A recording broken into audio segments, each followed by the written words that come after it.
레오나르도 다빈치는 1세기에 한 사람이 나오기 어려울 정도의 유명한 화가입니다. 그 이름이 유명해진 데는 이러한 배경이 있습니다. 베로키오라는 스승이 운영하는 화방에서 그림을 배우기 시작을 했습니다. 그런데 어느 날 스승이 미처 완성하지 못한 그림을 완성하라고 다빈치에게 말을 했습니다. 나는 아직 그림을 배우고 있는데 어떻게 스승님의 그림을 그릴 수 있겠습니까? 못합니다. 계속해서 사양을 했습니다. 그럼에도 불구하고 베로키오는 계속해서 그림을 그리게 했고 결국은 사양하고 사양하다가 그 그림을 그리고 완성하게 되어졌습니다. 완성되어진 그림을 본 스승은 무릎을 치며 탄복을 했습니다. 이렇게 그림을 잘 그릴 수 있을까? 그림 그리는데 천재라는 것을 알고 스승이 따라가지 못할 그림이라 생각하고 붓을 꺾습니다. 그리고 그때부터 베로키오는 조각에만 집중을 했다고 합니다. 그때 완성한 그림이 그리스도의 세례, 세계 3대 미술관인 우피처 미술관에 지금도 소장이 되어지고 있습니다. 그런데 그 이후에 다빈치는 우리가 잘 아는 모나리자라는 그림을 그리고 최후의 만찬이라는 그림을 그려서 세계적인 화가가 되어졌던 것이지요. 노경을 지나는 다빈치는 그의 고백록에서 이런 말을 했습니다. 하나님이 주신 시간은 은혜 받을 수 있는 기회이다. 스승의 그림을 그리는 것을 선택했기 때문에 그는 유명한 화가가 될 수 있었습니다. 물론 끝까지 사양했더라도 그 그림의 재주가 나타나지 않았겠습니까마는 다빈치는 스스로 그때 선택했기 때문에 하나님의 은혜를 받은 기회가 되었다고 스스로 고백을 하고 있는 것입니다. 다빈치의 말처럼 하나님이 우리에게 똑같이 주신 하루의 24시간의 시간 속에는 하나님이 주시는 은혜의 기회임에 틀림이 없습니다. 특별히 우리에게 하나님이 주신 시간은 어떤 기회가 되고 있습니까? 죄악의 길을 걸어가는 나에게 하나님께서 회개하라고 명령하십니다. 그때 회개해야 합니다. 회개할 때에 그 시간이 하나님이 주신 은혜의 기회가 될 수 있습니다.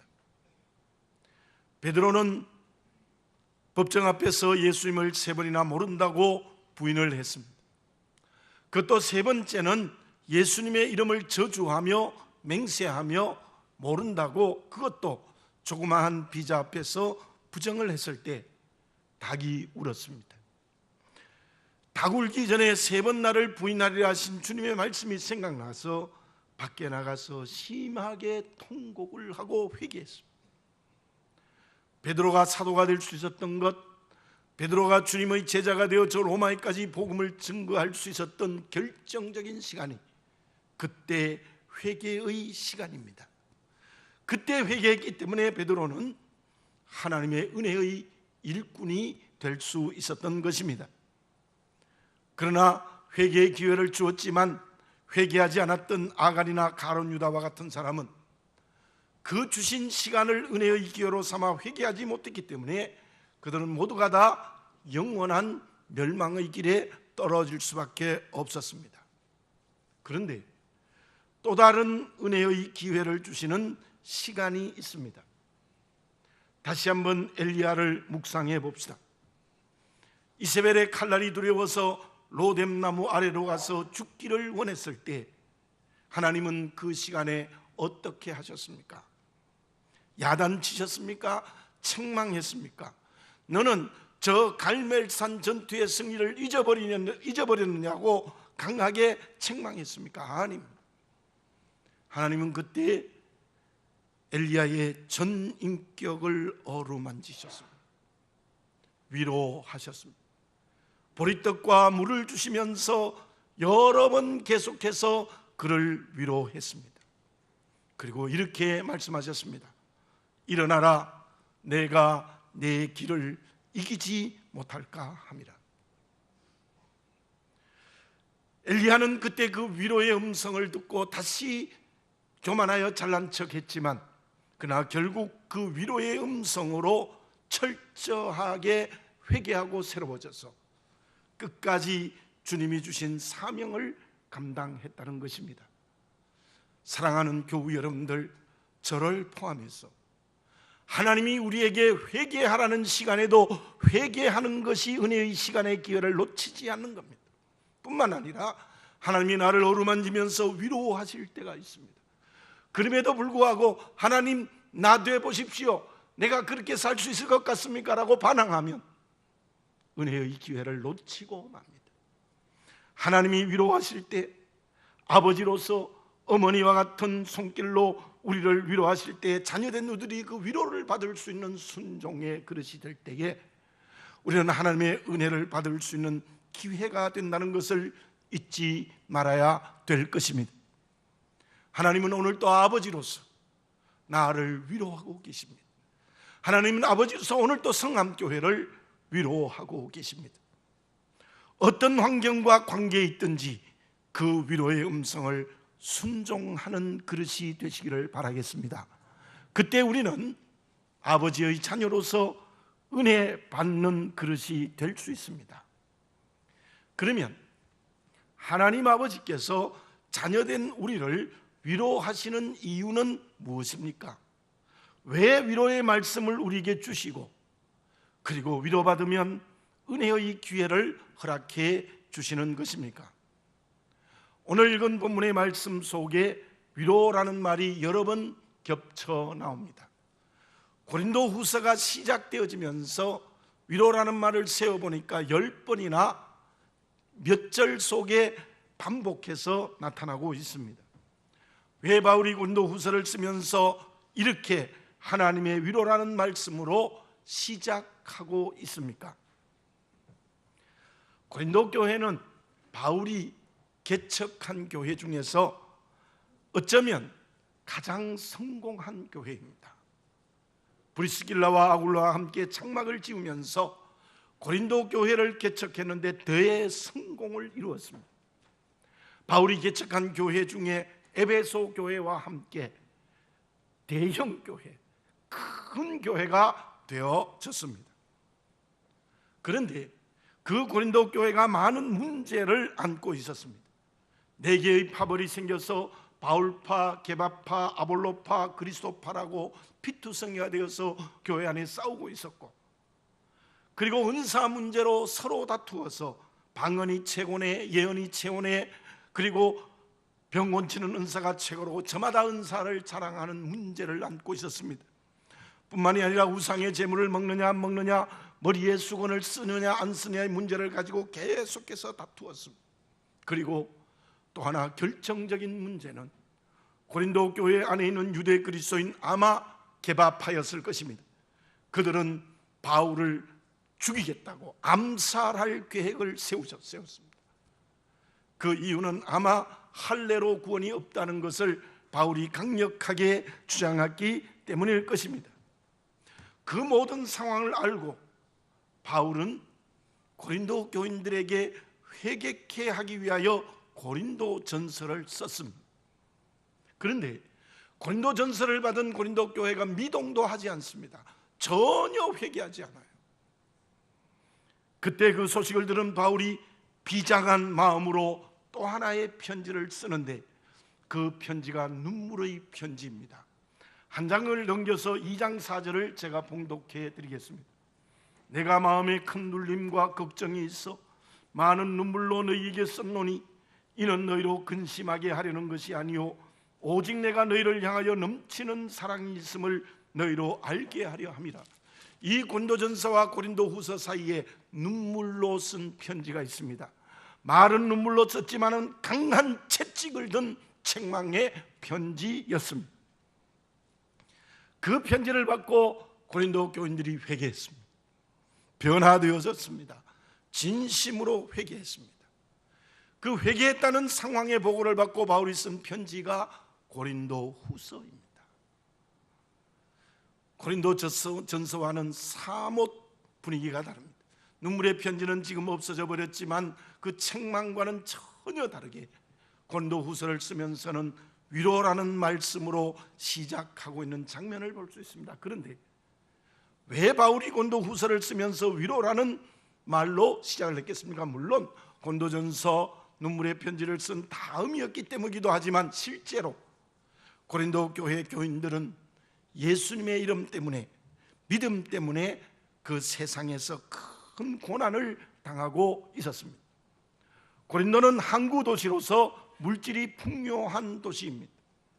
물질이 풍요하니 자연적으로 그 도시는 물질로 쾌락을 일삼는 도시였고, 거기에다가 우상을 섬기고 있는 도시였습니다. 물질 만능으로 쾌락의 만세를 부르고 우상을 섬기는 도시에서 예수님 믿고 살아간다는 것, 믿음으로 살아간다는 건 매우 어렵습니다. 그래서 고린도 교인들은 세상에서 믿음 때문에, 예수의 이름 때문에 고난을 당하고 환난을 당하고 있었습니다. 그래서 바울이 고린도 후서를 쓰면서 제일 첫머리에 너희 믿음 때문에 생기는 고난 여호와 하나님께서 위로하고 계신다는 말씀을 계속하고 있습니다. 4절에 보면 우리의 모든 환난 중에서 우리를 위로하사 우리로 하여금 하나님께 받는 위로로서 모든 환난 중에 있는 자들을 능히 위로하게 하시는 이시로다.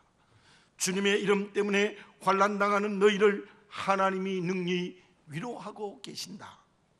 5절에 보면 그리스도의 고난이 우리에게 넘친 것 같이 우리가 받는 위로도 그리스도로 말미암아 넘치는도다. 하나님이 주님의 이름 때문에 받는 고난에 넘치는 위로를 너희들에게 하고 있다. 그러면서 6절에서는 바울 자신의 고백을 하면서 위로하고 있습니다. 우리가 환난 당하는 것도 너희가 위로와 구원을 받게 하려는 것이요 우리가 위로를 받는 것도 너희가 위로를 받게 하려는 것이니 이 위로가 너희 속에 역사하여 우리가 받는 것 같은 고난을 너희도 견디게 하느니라. 내가 이렇게 환난을 당하였지만 하나님이 위로하신 것처럼 너희들이 주님의 이름 때문에 당하는 고난과 환난에 하나님이 위로하고 계시는데, 그 위로하는 이유가 무엇인가 하면 그 고난을 견디게 하기 때문이다. 그 고난을 감당할 수 있게 하기 위함이다. 더 나아가서 그 고난을 넘어서게 하시는 하나님의 위로가 있다라고 말씀하고 있습니다. 우리가 어떻게 하면 하나님의 주시는 위로를 은혜의 기회로 받을 수 있겠습니까? 그것은, 위로의 말씀에 순종하는 것은 하나님의 위로의 말씀을 통하여서 지금 당하는 고난을 감당해야 됩니다. 지금 당하는 고난을 견뎌야 합니다. 지금 당하는 고난을 이겨야 합니다. 지금 당하는 고난을 넘어설 때에 저와 여러분들은 위로의 음성을 순종하게 되는 것입니다. 그런데 이 바울의 권면을 전체적으로 느껴보면 왜 고난을 견디고 왜 고난을 넘어서고 왜 고난을 이겨야 하느냐의 중요한 말씀은 그 고난 속에 하나님의 뜻이 있기 때문입니다. 제가 2주일에 한 번 월요일에 예배를 드리는 서초 어르신 요양원에 얼마 전에 안전사고가 생겼습니다. 84세의 할머니가 저녁 식사 시간에 식당에서 순대를 먹다가 그 순대가 기도를 막아 생명을 잃었습니다. 원장님이 계속해서 경찰 조사를 받습니다. 한 번이 아니라 수차례 경찰 조사를 받습니다. 자기의 실수, 우리 이 조리사의 실수를 인정했지만 그러나 계속되는 경찰 조사에 지난 월요일에 원장님을 만났더니 얼굴이 검게 되어졌어요. 굉장히 밝은 모습의 원장님이셨는데 그 얼굴이 검어졌습니다. 그리고 저에게 이런 말씀하셨습니다. 목사님, 너무 힘듭니다. 잠도 오지 않고 밥도 먹을 수 없고 사람이 다 밉고 사람 속에 가기도 싫습니다. 제가 보기에 이미 깊은 우울증이 시작된 것 같아요. 제가 이렇게 고민을 했습니다. 그분은 캐톨릭 신앙을 가진 분이지만 이 고난 속에 하나님의 뜻이 있을 겁니다. 원장님은 그 한 사건에 매이면 안 됩니다. 어르신이 200명이 있고 거기에 수많은 요양사와 직원들이 있는데 그들을 돌보지 않고 그 한 사건에 얽매이시면 안 되면 하나님이 길을 열어주실 것입니다. 그러면서 제 간증을 했습니다. 저도 저보다는 심각하지는 않지만 이미 광장공포증도 있고 우울증도 시작된 것 같아요. 그래서 제가 간곡하게 말씀드리고 기도를 드려 주었습니다. 사랑하는 교우 여러분들, 내가 한 일이 아닌데 그 때문에 당하는 고난이 있습니다. 거기에다가 특별히 고린도 교회 교인들처럼 바울처럼 주님의 이름 때문에, 믿음 때문에 당하는 고난이 있습니다. 그 고난에는 하나님의 뜻이 있습니다. 믿으시기 바랍니다. 그 고난에는 하나님의 뜻이 있다는 것을 믿고 위로하시는 음성을 듣고 고난을 감당해야 됩니다. 고난을 이겨야 합니다. 고난을 넘어서야 합니다. 그 사람이 진짜 주님의 위로를 받는 사람이에요. 그 고난에 넘어지면 안 됩니다. 그 고난 때문에 절망의 수렁에 빠져서는 안 됩니다. 그 고난 때문에 하나님의 자녀된 신분을 잃어버리면 안 됩니다. 우리가 당하는 모든 고난, 죄 때문에 당하는 고난에도 하나님의 뜻이 있습니다. 그러므로 우리는 그 고난을 감당하고 넘어서고 이겨야 하는데, 그러기 위해서 우리에게 필요한 중요한 덕목이 있습니다. 7절에 보면 너희를 위한 우리의 소망이 견고함은 너희가 고난에 참여하는 자가 된 것 같이 위로에도 그할 줄 알미라. 바울은 여기에서 견고한 소망이 있다 그랬습니다. 우리는 하나님을 믿는 사람입니다. 어떤 하나님을 믿어요? 전능하신 하나님을 믿는 사람들입니다. 그러면 우리가 고난을 감당하고 견디기 위하여 그것에 하나님의 뜻이 있어서 고난을 이기기 위해서는 어떻게 해야 하느냐? 견고한 소망이 있어야 합니다. 무엇입니까? 하나님이 내일 이 고난의 문제를 해결해 주실 수 있다는 전능한 손길에 대한 희망입니다. 더 나아가서 하나님께서 정말 주님의 이름 때문에 고난당하고 환난을 당하면 그 고난과 환난에 대해서는 저 천국에서 상급을 준비하고 있다는 희망과 소망입니다. 바울의 복음 증거의 길에 얼마나 큰 고난과 환난이 있었습니다. 그러나 그는 오늘 본문의 말씀에도 예시하듯이 이 고난 속에 구원의 역사가 일어나고 이 고난 속에 교회가 세워지는 역사가 일어난다는 소망을 붙들었습니다. 더 나아가서 바울은 디모데후서 4장 7절 8절에서 나를 위하여 의의 면류관이 예비되었다는 확실한 소망을 붙들고 있었습니다. 우리 아버지는 전능하신 하나님이십니다. 우리 모두가 다 하나님의 손을 굳게 붙드는 소망이 분명해져야 될 줄로 믿습니다. 그때 고난 속에 하나님의 뜻이 있다는 것을 알고 고난을 견디고 감당하고 넘어서고 이기는 그런 역사가 우리에게 이루어집니다. 그 사람이 하나님의 위로를 받는 사람이에요. 신명기 6장 11절에 이런 말씀이 있습니다. 내가 채우지 아니하는 아름다운 물질이 가득한 집을 얻게 하시며 내가 파지 아니하는 우물을 차지하게 하시며 내가 심지 아니하는 포도원과 감람나무를 차지하게 하사 내가 배불리 먹게 하실 때에, 하나님은요 짓지 않는 집도 주신다는 거예요. 하나님은 전능한 손으로 파지 않은 우물도 주실 수 있다는 거예요. 심지 아니하는 포도원과 감람나무의 열매를 먹게 해줄 수 있다는 겁니다. 그 하나님의 손을 붙드는 소망을 분명히 가지시고 고난을 감당하고 극복하고 넘어서고 이기는 우리 모두가 되어져야 될 줄로 믿습니다. 그 사람이 진정 하나님의 위로를 받는 사람이에요. 그러면 하나님의 위로의 말씀이 소망이 되어 고난을 감당하고 견디고 이기기 위하여 어떤 자세를 가져야 되겠습니까? 군나르 위르달이 쓴 아시아의 드라마라는 책이 있습니다. 그 부제가 국빈론, 나라가 왜 가난하게 되느냐의 이론입니다. 그 책의 결론이 무엇인가 하면은 나라가 가난하게 되는 원인은 자원이나 자본의 부족이 아니라 제도와 태도 때문이다. 가난에서 벗어나기 위해서는 제도를 개혁하고 태도를 고쳐야 한다. 즉 생각의 변화, 의식의 변화가 일어나야 된다. 저는 그 책의 그 말을 들으면서 실감을 했어요. 필리핀이나 베트남에 가보면요, 자원이 너무 많아요. 기름도 나고 먹을 쌀도 많고 해산물도 많고 열매도 가득하고 온통 자원이 가득한데 가난해. 우리나라는 국회는 많이 싸우기는 합니다만은 아무 자원이 없습니다. 그런데도 그 나라보다 10배 더 잘 살아요. 우리에게 생각과 의식이 분명한 한국 민족의 우수성이 분명히 있는 것입니다. 맞습니다. 자원이 풍부하고 많으냐에 따라서 부자와 가난하게 되는 게 아니라 어떤 태도와 생각을 가지느냐에 따라서 부유한 나라가 된다는 그 말이에요. 저와 여러분, 정말 고난 앞에선 내 태도, 자세가 문제입니다. 거기서 완전히 방향이 달라지는 겁니다. 오늘 8절과 9절의 말씀에서는 바울이 고린도 교인들에게 간증을 합니다.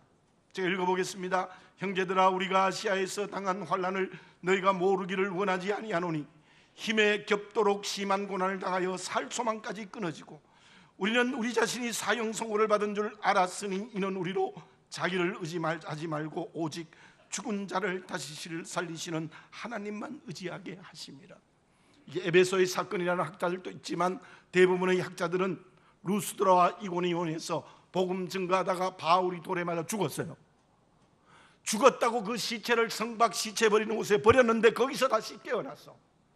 다시 성 안에 들어가서 복음 증거한 것을 고백하면서 이야기하는데, 내가 그 고난과 환난에서 어떤 자세를 가졌느냐? 자기를 의지하지 말고 죽은 자를 살리시는 하나님을 의지하기 위함이다. 우리가 고난 앞에서 소망을 가질 수 있는 결정적인 이유는 무엇도 의지하지 말고 하나님만 의지하는 것입니다. 오늘 10절 말씀이 무엇입니까? 그가 이같이 큰 사망에서 우리를 건지셨고 또 건지실 것이며 이후에도 건지시기를 그에게 바라노라. 내가 하나님 의지하셨더니 죽음에서 나를 건지셨고 건지시고 계시고 건지실 것이다. 하나님만 의지하면 과거 현재 미래 전부 우리를 구원으로 허락하여 주시는 하나님의 은혜입니다. 저와 여러분, 왜 하나님이 우리에게 고난을 주십니까? 그 고난 속에 하나님의 뜻이 있습니다. 그러면 그 고난을 견디고 이기고 넘어서기 위해서는 다른 것 의지하면 안 돼요. 그것이 은혜의 기회가 되기 위해서는 하나님을 절대적으로 의지해야 됩니다. 두 가지입니다. 주님의 이름 때문에 고난당하면 그 고난 속에서도 오직 하나님을 의지해야 되고, 반대로 좋은 환경, 형통한 삶, 아름다운 관계 속에서도 언제나 하나님을 의지해야 돼요. 그런데 하나님을 의지하는 경건이 무엇입니까? 오늘 본문의 말씀 11절의 내용은 너희도 우리를 위하여 간구함으로 도우라, 중보기도 해달라는 것인데, 그 말은 하나님을 의지하는 경건이 기도입니다. 하나님을 의지하고 하나님의 손을 붙드는 경건이 기도입니다. 주님의 십자가 앞에 둔 겟세마네 동산의 기도를 다시 한번 묵상해 봅니다. 예수님은 땀이 핏방울이 되도록 기도했습니다. 할만하시거든 이 잔을 내게서 물러가게 하옵소서. 그러나 내 뜻대로 마옵시고 아버지의 뜻대로 하옵소서. 여러분, 주님과 나는 한 몸입니다. 제가 몇 주일 전에 설교했듯이 주님의 생명이 내게 흘러넘칩니다. 주님의 생명이 내게 흘러넘친다면 주님처럼 기도하시기 바랍니다. 내 뜻대로 마옵시고 아버지의 뜻대로 하옵소서. 절대적으로 하나님을 의지하는 기도의 그릇이 되어지시기를 바라겠습니다. 그렇게 되면 우리가 어떤 사람이 될 수 있는가? 오늘 본문의 말씀의 6절을 제가 다시 한번 읽어볼게요. 우리가 환난을 당한 것도 너희가 위로와 구원을 받게 하려는 것이요 우리가 위로를 받는 것도 너희가 위로를 받게 하려는 것이나 이 위로가 너희 속에 역사하여 우리가 받는 것 같은 고난을 너희도 견디게 하느니라. 우리가 위로를 받는 것도 너희가 위로를 받게 하려는 것이니, 지금 바울은 하나님으로부터 위로를 받아서 복음 증거하고 교회를 세우고 구원의 열매를 맺었습니다. 그처럼 나도 너희를 위로한다. 사랑하는 교우 여러분들, 이번 새생명 축제는 위로받고 위로자가 되는 겁니다. 우리가 정말 고난 속에 하나님의 뜻이 있다는 것을 확실히 믿고 고난을 이기는 소망을 가지고 기도로 하나님의 말씀을 들어 은혜의 기회로 삼는 위로받는 자가 되었다면, 이제는 위로하는 자가 되어야 될 줄로 믿습니다. 가족을 위하여 위로자가 되십시오. 교회의 약한 지체들을 위로하십시오. 우리의 이웃에게 위로하십시오. 고난 당하는 이를 위로하십시오. 복음이 없는 자들에게 위로하십시오. 정말 우리가 위로자가 될 때 은혜의 기회를 넘어서는 하나님이 기뻐하시는 사명의 그릇이 되어지는 줄로 믿습니다. 요즘 저는 의도하지 않게 식사를 준비하는 일을 하게 되어졌습니다. 제가 언제 한번 그때도 말씀드렸습니다만 다시 한번 느껴지는 게 뭐냐 하면, 음식 쓰레기는 빨리 버려야 한다라는 겁니다.